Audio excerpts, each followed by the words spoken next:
up, everybody? Xander Kirby here, Down to Business Podcast. If you're here, you either found us on purpose or by accident. Either way, we're happy you're here.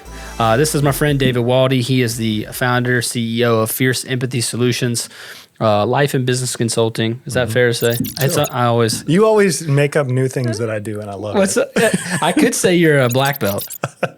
Funny joke. Actually, not even a joke. Funny story. My wife's father is it's like 6th degree black belt. Dang. And I'm about to make fun of him because he listens to the show, I think, sometimes, because he drives a lot. And I don't know if I've ever told you this, Brian, but here we are. When I was first married to her, or like right before we got married, he was really big into karate. He had a studio at one time and all this stuff. Well, he and his friends made up a Hall of Fame. Nice. So like, yeah, have you heard me talk about this, Chris? So like, there was not, like in baseball, there's Cooperstown. In NFL, there's Canton, Ohio, they have theirs, right? So there was like a South Carolina Karate Hall of Fame that they sort of made up. So, but my wife presented it like, hey, we're going to my dad's Hall of Fame induction, right? I'm like, man, this is so cool.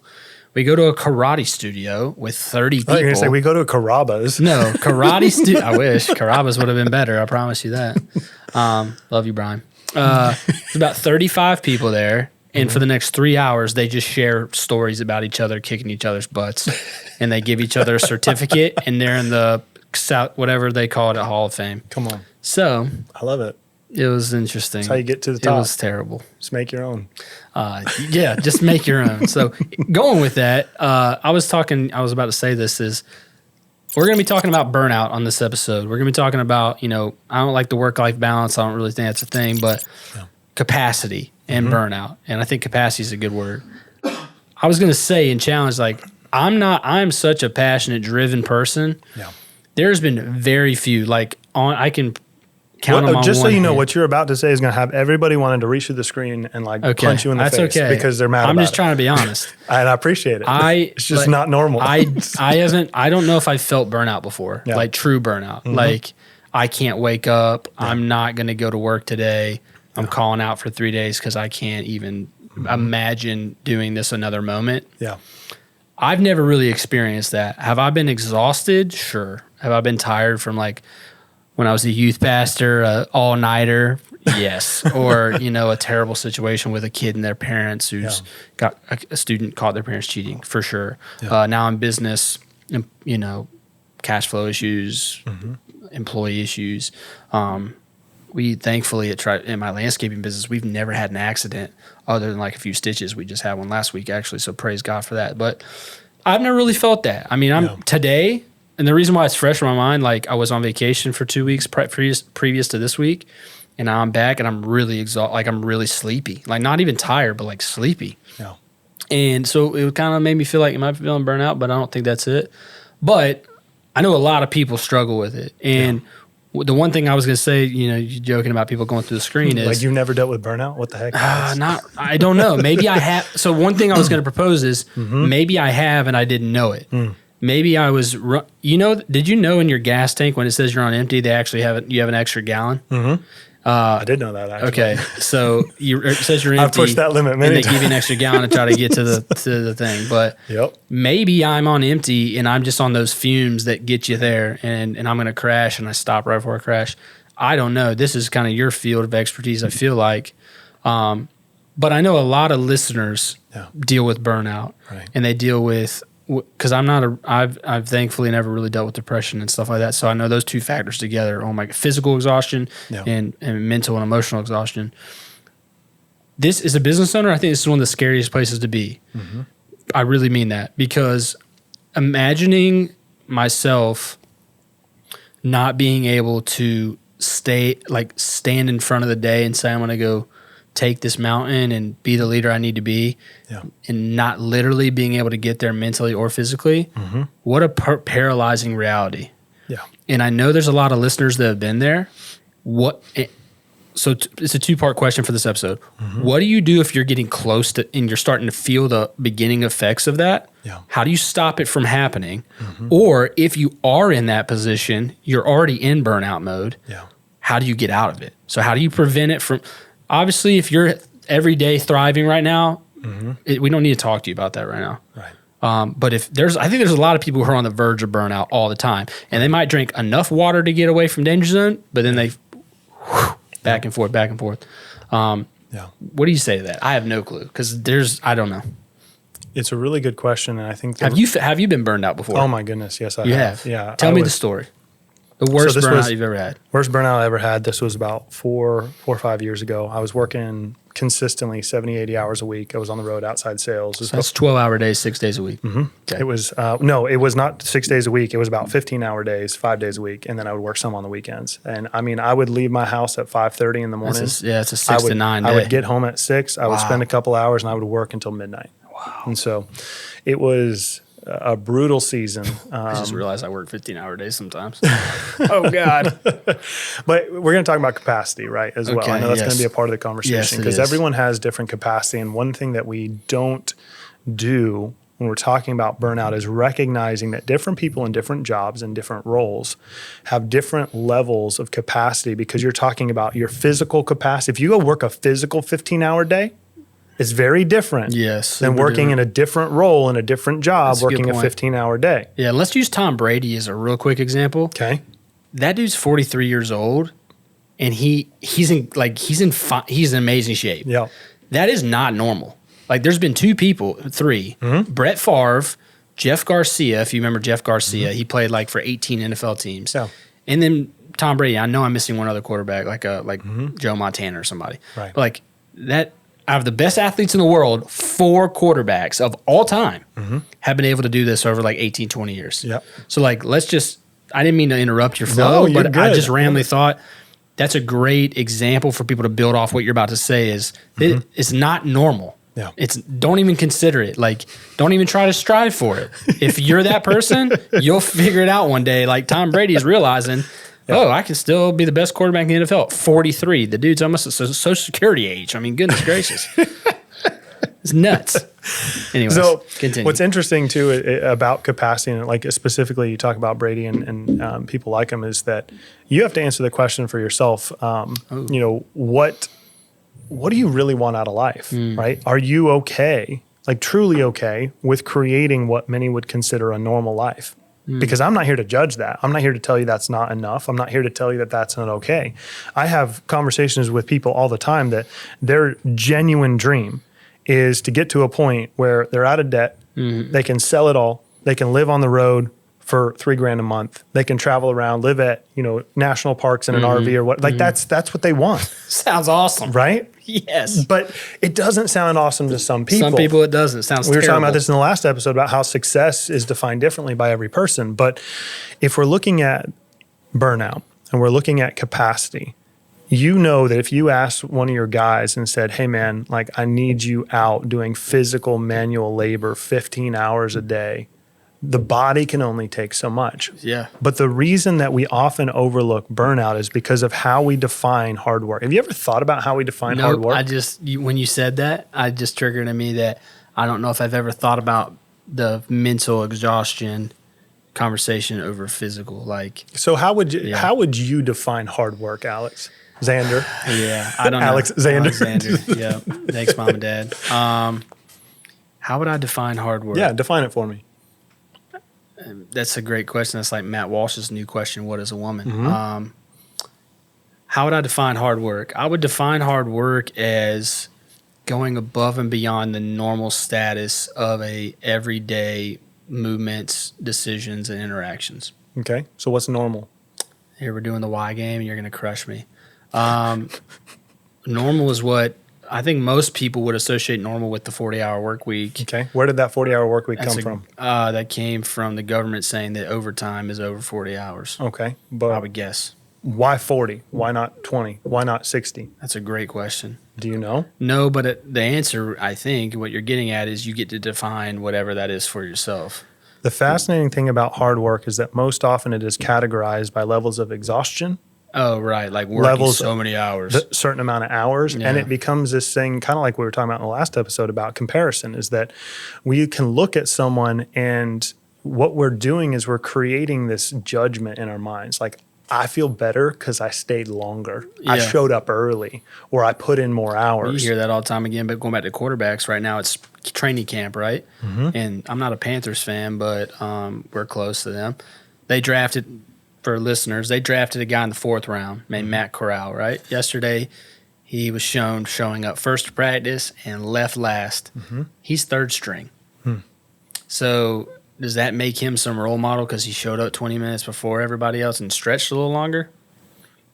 Like, that's your point. Like, I remember when I played baseball in college, and I remember a phrase that started getting popular when I was in college, which was 2010 to 2015, was work smarter, not harder. So, like, that's when I started asking myself, just because it took double the time, Chris, we watched the video on this, if you remember this, if I did something in half the time, did that mean I didn't work as hard?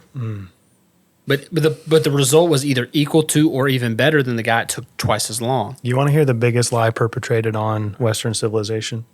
Yeah. Salaries. And here's why. Okay. I think hourly is the worst way to get paid. Well, salary or hourly. And here's terrible. Why. Here's why. And a lot of you need to consider this as a business owner. Hold on, salary plus bonus is actually pretty. Well, you have it figured out. Okay. Most people don't. Okay, so simmer down here. Okay. Salary and hourly. The reason it's one of the biggest lies perpetrated in the workforce is that you're having an individual come in and they're, if you're a business owner and they're agreeing to work for you for X dollars per hour or salary, even if it's not hourly, it's salary, right? And what happens is that over the course of a series of months, your hope and expectation is that they get better at their job. They get faster at their job. They're more efficient. They're more effectual. They're better communicators. They have a better understanding. They stand for your core values. They start leading people. They start, carrying forward. And so what maybe took them 8 hours when they first started, they can now do in 2. But what happens in businesses is you have to work the full 8 hours. And we know this. So what does the average employee do when they're working for a company they've been with for 10, 15, 20 years, and they know the job like the back of their hand? They can come in and knock it out in 2 hours, but they got to be there for 8. And they know that the only compensation adjustment they'll get is the annual 3%. I'm going to get my 3%. Yeah. Because the answer to that is Base Plus is my favorite way to pay. Exactly. Base Plus is fantastic. Base Plus is, I've been telling Chris and I this for years, right? Yeah. But the problem is the government limits that by them telling us how we can pay people, which, by the way, if you're listening and in the U.S. government, dumbest thing ever because you don't create competition. So stupid. Seriously, it's ridiculous. Going back to what you're saying, yes, if you're paying someone $50,000 to do X job and it took them 38 hours to do it for the first year. They get punished for being better at their job than they were when they first started. Unless now that they have 10 extra hours, they can do you now add on more money because they're bringing more value in the 10 hours they've created free space in. Exactly. That's the answer. And this is where tradespeople, I'll speak directly to a lot, because probably 80% of our audience is tradespeople, not just landscapers. Yeah. I looked at our map yesterday. We have a decent amount of people in Australia, New Zealand, South America. Like, we have a pretty diverse listener group now on Down to Business. So many of you are viewing people as their hourliness as is getting better, but not wanting to pay them more hourly. It's such broken math. If they're doing better, like you're talking about, even hourly, because it's a little harder with hourly than salary, because salary you can bump the compensation pretty, in a round number, so to speak. Where hourly you got to be careful, because then if you give them $1 raise, it's more like $1.50 with overtime. That's why hourly is I'm telling you, it's so stupid. I get it. It's so stupid. It's so handcuffing. Yeah. Let me finish this thought and I'll go to the next one. But you're looking at your hourly employee and you're not measuring their value, because if they're getting done an hour early, then you're like, okay, well, go squeeze in this one more thing. Rather than going, oh, your capacity for your route is greater, so I'm going to add something onto it and raise you at the exact same time. That answers that first one. The second one with hourly this is why it's a problem. And for people, hopefully, this is interesting. Hopefully there's people listening right now that have the ability to pay people salary and they're paying them hourly. So maybe they'll change it. So let me give you an example. If you're David, let's say you are in a season where you would really love to earn overtime and you're making $20 an hour, okay? and let's say a job offered you 45 hours a week straight pay, and so that would give you another $100 a week, 5 hours, $20 an hour. Or they said, or you can just get, well, we can't do overtime, so we'll give you we have to cut you at 40. What if you had the ability to choose? So right now, because a company cannot pay $30 an hour, it's not worth $30 an hour for the extra 5 hours. Yep. So this is the problem in our country with this method. It should be used as a competitive advantage strategy. My company offers straight pay as many hours as you want. Right. My company offers overtime. My company only offers 40 hours. Pick your poison. Right. But unfortunately, the government tells you. Anyways, I didn't mean to get on my soapbox, but I do challenge people, business owners here. I didn't really think we were going to go this way with capacity in this, but think about the way you're paying your people. I have totally transformed the way I'm paying people the last 12 months. Chris can echo this. I've thought a lot about it. I was challenged yesterday by my business mentor again about it because what you're talking about is, that's why I'm so passionate about this one specifically. Like you do get punished for being better, and that doesn't make sense. No.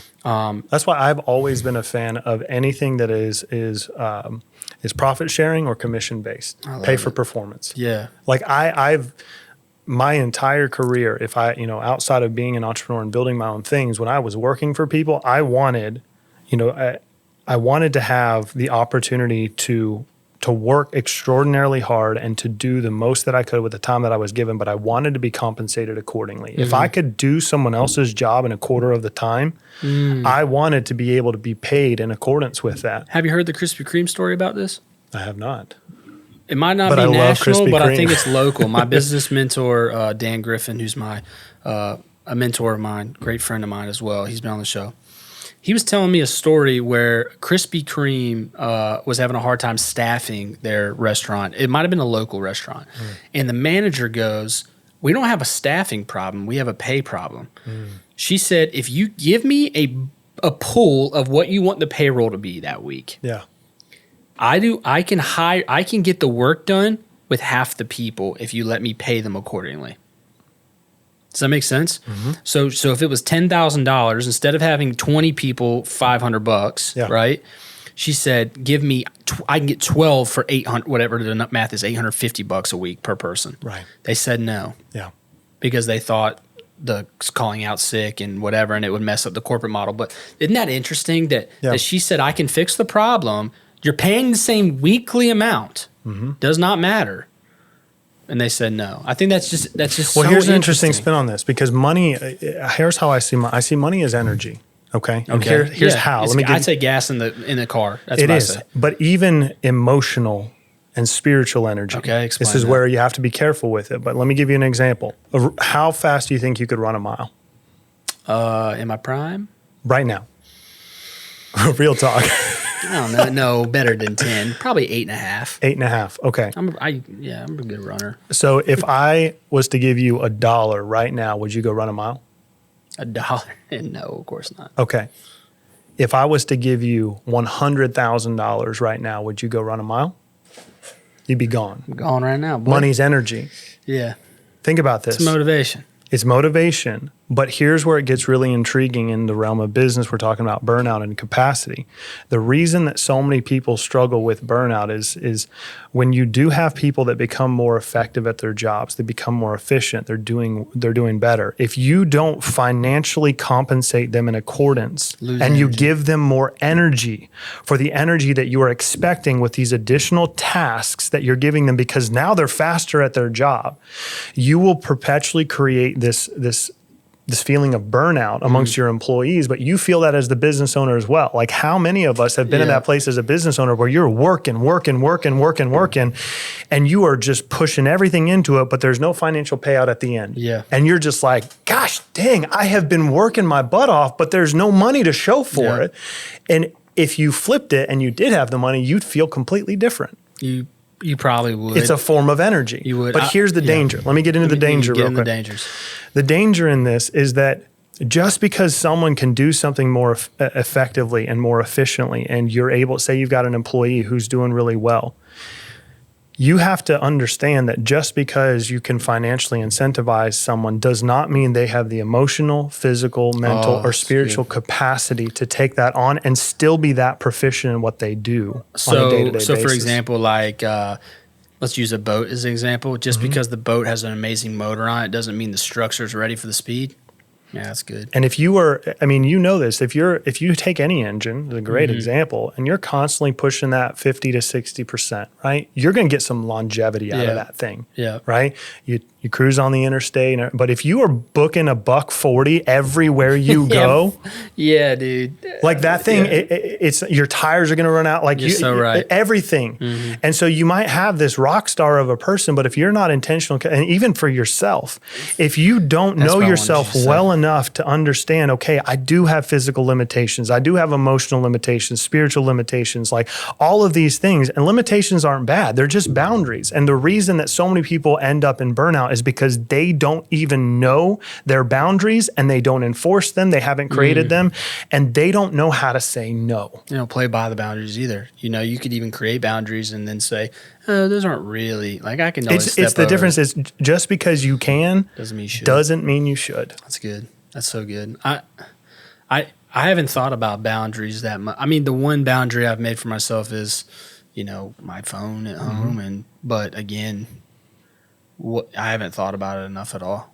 Well, I haven't made boundaries for myself. So let's talk about intentionally. I thought about it, but let's talk about the first person or the person who is feeling some burnout right now, or if you feel like you're approaching that burnout. And we can wrap this up. I know we've been going on this for a bit, but when it comes to you being in a position where maybe you're feeling like that burnout is encroaching, or you're in it right now, the simplest thing that you can do is you can take an assessment of your boundaries, number one, but also of your personal habits.